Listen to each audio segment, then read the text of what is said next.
This is Colin Dixon with Endscreen Media, and I'm at the Future TV conference in Copenhagen, Denmark, and I'm speaking with Wilke Nygaard, who is the head of media and partner at Wilke. Now, Wilke, you gave a fascinating picture of what's going on in Denmark, particularly with respect to streaming services.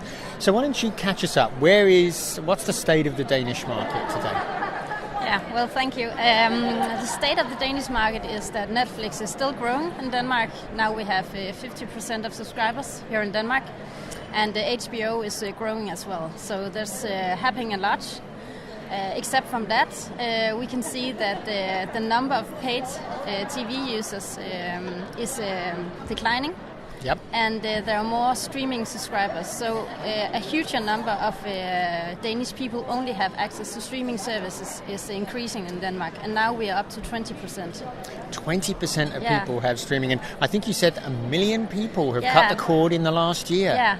That's a huge number. That's a really huge number. A relatively small market. Yeah. Okay, so tell us about how many people are doubling up on pay TV and online TV. You said 20% only have streaming. What about the other two?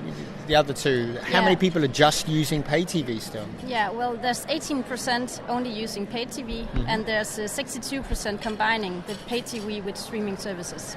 Right. Yeah. Okay. Now, you also did some very interesting research on the packages, the sort of packages people are putting together for themselves on streaming. So for those people that are streaming, talk to us a little bit about how they're putting those packages together and how do local providers fit in there? Yeah, well, if you look at the 20%, the only streamers, you can see 3 packages, or we define 3 packages. So there's one package where you only watch public service content through streaming services, and a package where you combine the public service streaming services with the international streaming services, just as Netflix, HBO, or Viaplay, or services like that.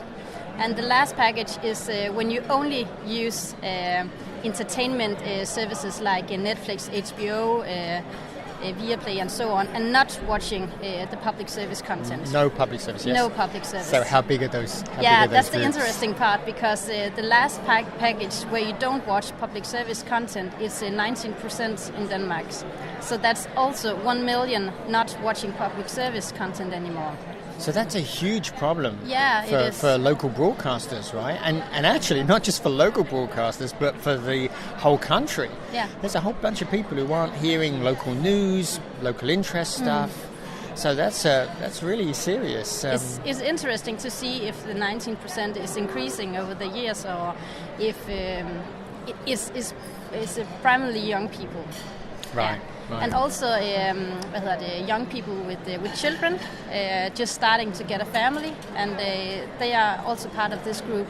But the interesting thing is, when you grow up, do you disappear from this group, or is this group increasing over the years? Right.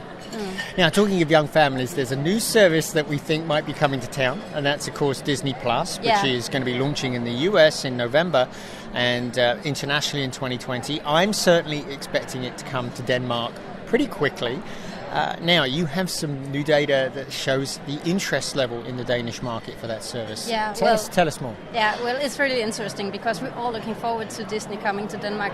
And we asked the Danes how many expect to subscribe to the service, and this is 19% of all Danes.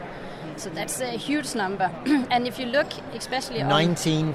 19%. Of everybody? Of everybody. Wow. Yeah, that's huge. That's huge. Yeah. And if you look at that group of people expecting to subscribe to the service, we can see that 36 of those are telling that they want to drop one of the other streaming services they have for Disney. Wow. So 36% of the 19% say that they are willing to drop another service to make sure that they can afford that Disney service.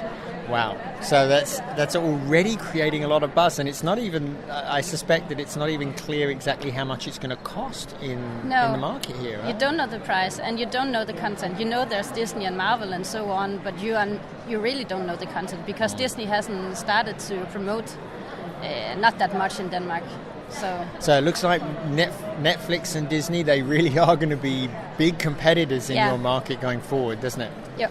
Well, I can't wait to come back and talk to you next year. Yeah. Hopefully by then Disney Plus will have launched in your market and we can hear how it's doing against Netflix and if Netflix is maintaining its 50%. Yeah, that's going to be interesting. Thanks for talking with us again, Gia. Yeah, thank you. Thank you. This has been Colin Dixon with Endscreen Media.